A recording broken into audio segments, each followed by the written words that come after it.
Hey guys, moving into part 3 of 19th century life. We're moving away from the social changes, and today we're specifically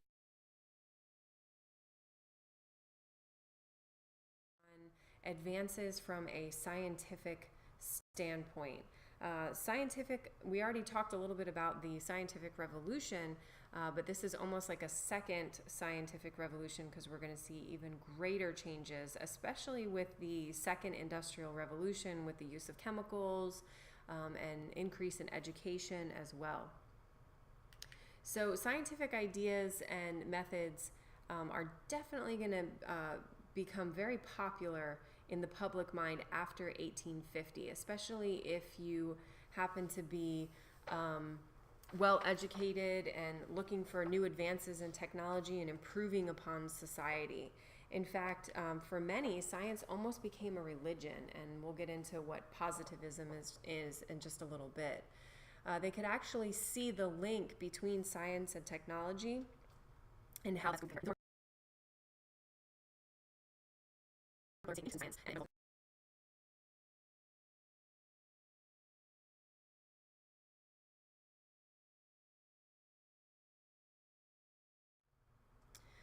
The first area that we're going to discuss is what is known as the bacterial revolution.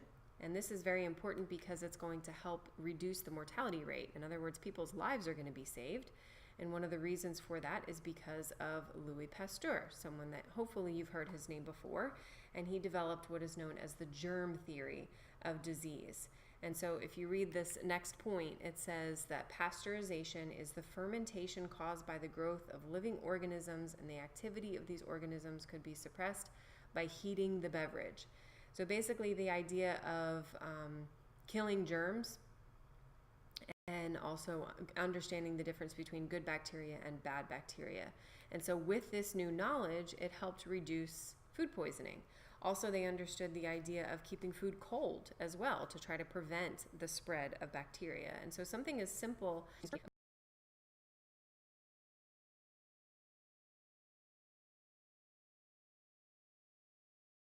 another person is Joseph Lister, and he developed the antiseptic principle when it came to performing surgeries. One of the things you might remember from a previous chapter is that surgeries were very, very dangerous, and people often died from them because they didn't have any way to sanitize them. And so, as a result of this antiseptic principle, few people were dying from infections.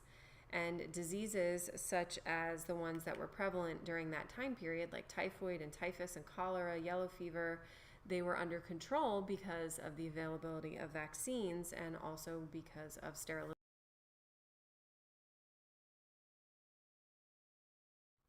Another person to keep in mind is Dmitry Mendeleev, and he is the one who kind of is going to help us understand chemistry a little bit by creating the periodic table of elements in 1869. We also have Michael Faraday, who created electromagnetism. This is going to help us understand the basic elements of the first generator. And generators are important because they help with electric motors, electric lights, electric streetcars, therefore improving again on that technology.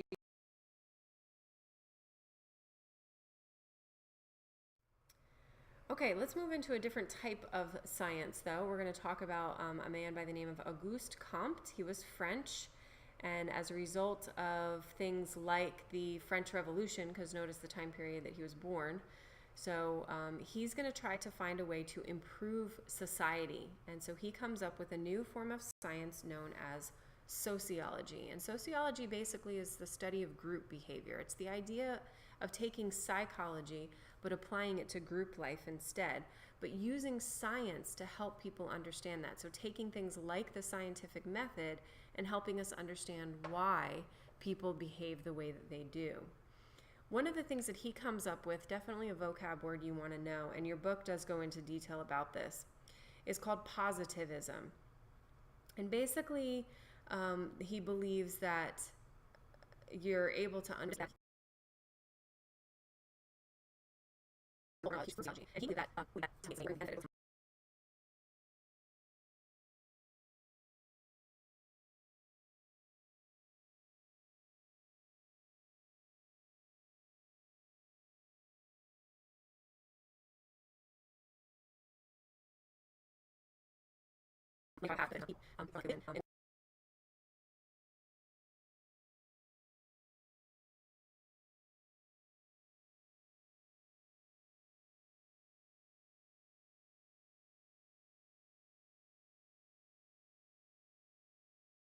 Now, Tom Ritchie does a really good job in explaining this, probably better than I could, in these two links here, and that's going to help you understand Auguste Comte and the idea of positivism if you watch these two videos. So I would take the time.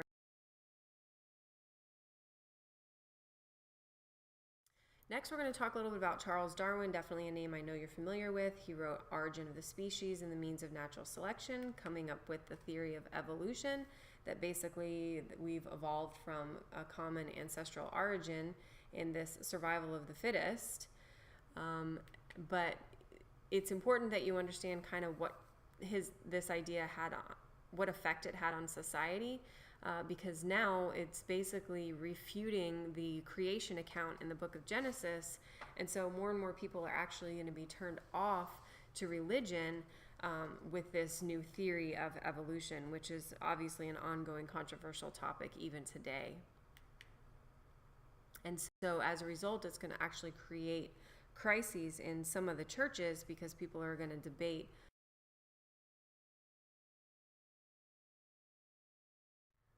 and so his biggest supporter, also known as his own bulldog, was a man by the name of Thomas Huxley. And that's just one of the people that actually is going to help kind of support Darwin and his teachings and kind of pave the way in refuting against religion. But we know then that this evolves into what is known as social Darwinism with Herbert Spencer, which we've talked about before, so this is just a review. The idea of the survival of the fittest when it comes to people is that why certain people are more successful than others. And then this is obviously used later on to justify imperialism. It was used to justify industrialism. And this obviously is mainly going to be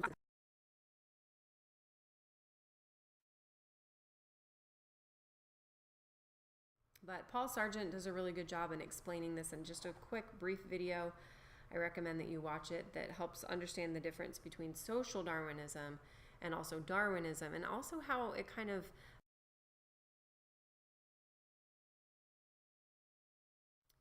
next, one of my favorites and quite an interesting character is Sigmund Freud.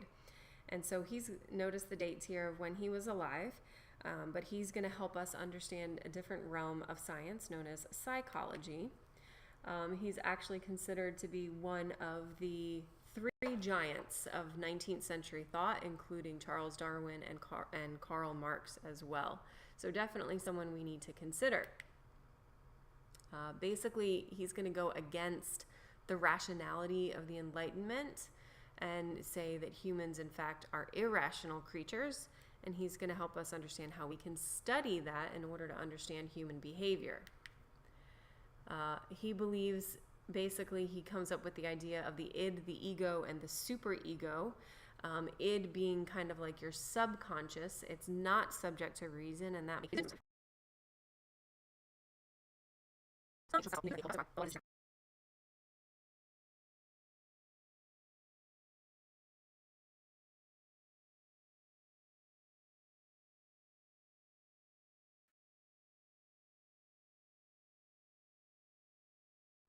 So he also, one of the things, if any of you take AP psychology or understand anything about psychology, one of the things that you know about Freud is that he's going to come up with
I really would love it if you could watch this video. Kind of takes everything I just said and puts it into a different perspective and gives you some details that I wasn't able to give you, but really helps you understand the mind behind.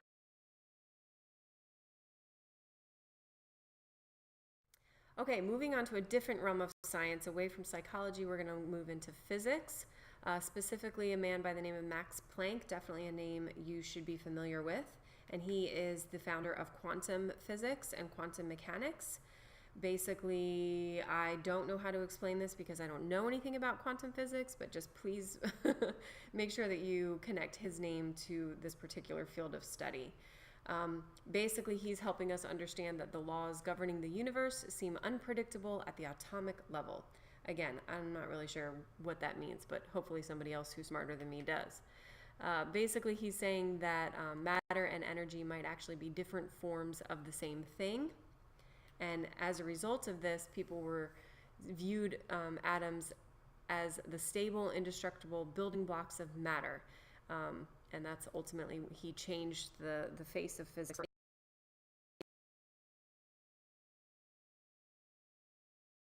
And then we got to throw a lady in there too. Hopefully a name you've heard of before, Marie, and her husband Pierre as well. They were able to first discover radium or radioactivity. So thanks for that. And she won a Nobel Prize.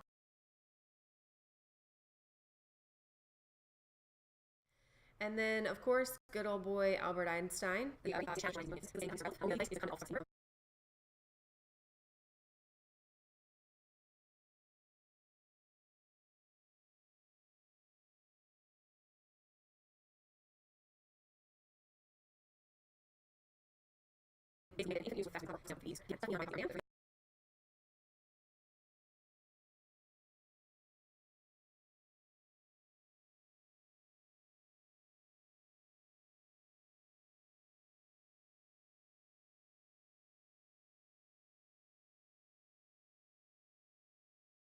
And then Ernest Rutherford is going to be the first person to split the atom, basically helping us understand the structure of an atom with positive and negative electrons and all that other stuff that I don't understand in science. But we can thank him. So why is this all important? Why do we just talk about all these cool guys from Europe and all the things that they did with science? Well, from a historical standpoint, it's important that we understand cause and effect, right? So the impact of these new theories on the European mind included, number one, the idea that the Bible's account of creation is going to be challenged. This is significant considering the revival of religion during this time period, but people are actually going to leave the church because of this idea. And then also the idea of Freudian psychology that undermined the belief that humans are rational beings and in control of their emotions is also going to change. About physics. Well, basically a lot of people thought that the universe could just be explained using Newtonian physics, but now that's going to be challenged. And so Einstein's theory of relativity basically said that the universal laws were relative. It's based on the position of the observer, so people are going to start to question the beliefs that they had held. And so they realized that there's actually less that they know about the universe than they previously thought.